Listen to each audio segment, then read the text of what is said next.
आज देवशिल्पी विश्वकर्मा पूजा गाँव सहर सबुठी उत्सव मुखर कलकारखाना आरंभ कर विभिन्न अनुष्ठान रे बेस धूमधाम रे पालन करा जाउची पूजा। भद्रक जिला तीड़ी ब्लॉक अंतर्गत तोलसाही पंचायत गाजीपुर रे 2010 मसीह सुभद्रा टेंट हाउस प्रोपाइटर उदय विश्वाल एवं परिवार तरफ पालित होई आस्थिबा विश्वकर्मा पूजा चलित वर्ष 16 वर्ष रे पदार्पण करिछि। यह संक्रांति बुधवार दिन 3 दिन धरी पालित हेबो। बुधवार संध्यारे विश्वकर्मा कलश स्थापन करा जाई पूजा कार्य आरंभ होइतिला।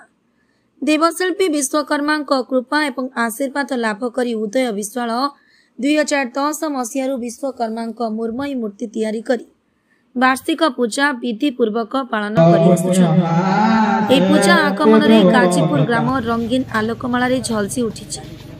प्रभु विश्वकर्मा मन जिणा मेढ़ विराटकाय तोरण रंगीन आलोकमाला भक्त मानंकु आकृष्ट करिଥାଏ। पूजार प्रथम दिन रे शह श्रद्धालु मानंक पई प्रसाद सेवन सहित भूरी भोजन व्यवस्था करा जायतिला। आसंता 19 तारीख शुक्रवार दिन संपूर्ण लोक कला प्राचीन वाद्य कीर्तन दल शंख घंट घंटारे पालिया बजार स्थित कुंडी नदी रे विश्वकर्मा को भसाणी दियाजियो बोली सुभद्रा टेंट हाउस मालिक उदय विश्वाल सूचना दैछन्ति। पंडित अरुण कुमार सतपथी। ओम खरपं स्थूलतनु गजेन्द्र वदनम लंबोदरं सुंदर पश्चांगतन मधुगंधल मधुप व्यालगंड स्थलम दंतार घात विदारुदेई सिंदूर शोभाकरं वंदे षोलसुतां सुतगणपति सिद्धि प्रदु कामदह। आज प्रथम दिवस रे हमर विश्वकर्मा पूजा दीर्घ 15 वर्ष होउची। सुभद्रा टेंट हाउस और घट स्थापन एवं होउची मंडल स्थापन पूजा अर्चना होम पूजा विधि और आलती पुष्पांजलि इत्यादि सब होउची।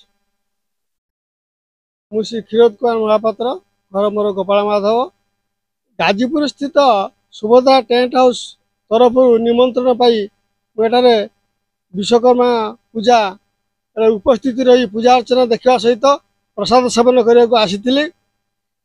सुभद्रा टेंट हाउस आम अंचल एक गर्व और गौरव। खटिखिया मजदूर ठारू आरंभ करी कोटिपति पर्यंत समस्ते प्राय यही टेंट हाउस को जे कल दियंती एवं समस्त उपकृत होती। तांकर जो लाइट साजसजा एवं तांकर जो परदा एवं विवाह व्रत घर रे तांकर जो साजसजा आम समस्त मन छुआ हुए। से मु मोर आंतरिक शुभेच्छा और कृतज्ञता ज्ञापन करुच्ची एवं ये tent house Subhadra tent house उत्तरोत्तर उन्नति कामना करुच्ची। भद्रक जिलार सुब्रजित पाल रिपोर्ट ओडिशा 24 खबर।